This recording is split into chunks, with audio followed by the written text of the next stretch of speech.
अक्टूबर 2008 एक आदमी जिसके पास कभी $100 ऑफ मिलियन थे, उसके बैंक अकाउंट में इतने पैसे बचे थे कि शायद एक और महीना भी सरवाइव ना कर पाता। 3 rocket launch fail, car company collapse के एज पर। हर एक्सपर्ट कहने लगे Elon Musk dream is dead. लेकिन आज उसी आदमी की कंपनीज स्पेस में रॉकेट भेज रही है, इलेक्ट्रिक कार को नॉर्मल बना चुकी है और आर्टिफिशियल इंटेलिजेंस की रेस में कंप्लीट भी कर रही है। क्वेश्चन सिर्फ इतना नहीं है कि इलोन मस्क सक्सेसफुल कैसे हुआ। क्वेश्चन ये है, जब पूरी दुनिया तुम्हारे अगेंस्ट हो तब भी तुम खुद पर बिलीव कैसे करते हो।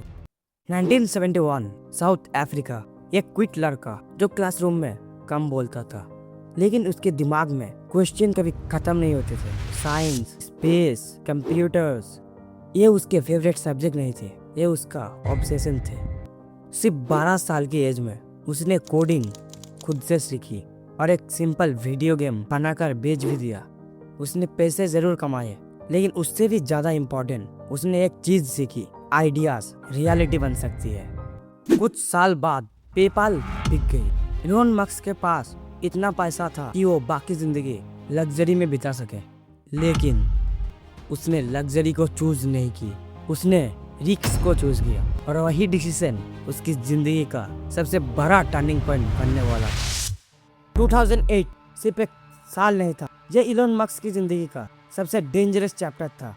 कैश खत्म होने की करीब था, एम्प्लॉयर्स को सैलरी देना भी मुश्किल हो रहा था और स्पेसएक्स 3 बार फेल हो चुका था। हर फेल्यूर के बाद एक्सपर्ट एक ही बात कहते थे, प्राइवेट कंपनीज स्पेस इंडस्ट्री में सरवाइव नहीं कर सकती।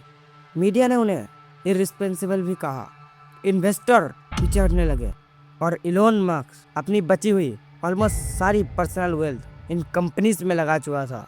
अब उनके पास सिर्फ एक चांस बचा था।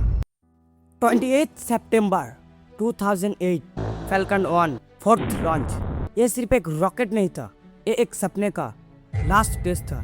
3, 2, 1 इस बार रॉकेट ऑर्बिट में पहुंच गया और उसी एक लॉन्च ने सब कुछ बदल दिया।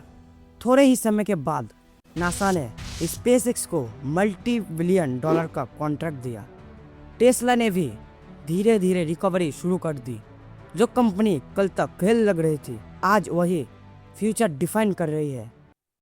आज लोग इलोन मस्क को उनकी नेटवर्क से पहचानते हैं, लेकिन उनकी सबसे बड़ी अचीवमेंट पैसा नहीं है। अचीवमेंट यह है कि उन्होंने इम्पॉसिबल आइडियाज को रियल प्रोडक्ट में बदल दिया।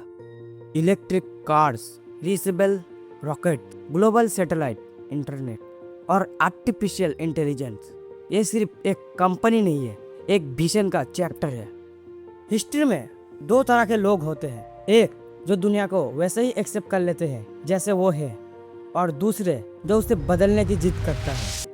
इलोन मस्क परफेक्ट नहीं है, उनकी डिसीजन से हर कोई एग्री भी नहीं करता, लेकिन एक बात सच है, अगर किसी इंसान ने 21वीं सेंचुरी में फ्यूचर को शेप दिया है तो उस लिस्ट में इलोन मस्क का नाम जरूर आता है। The future is not found, it's build.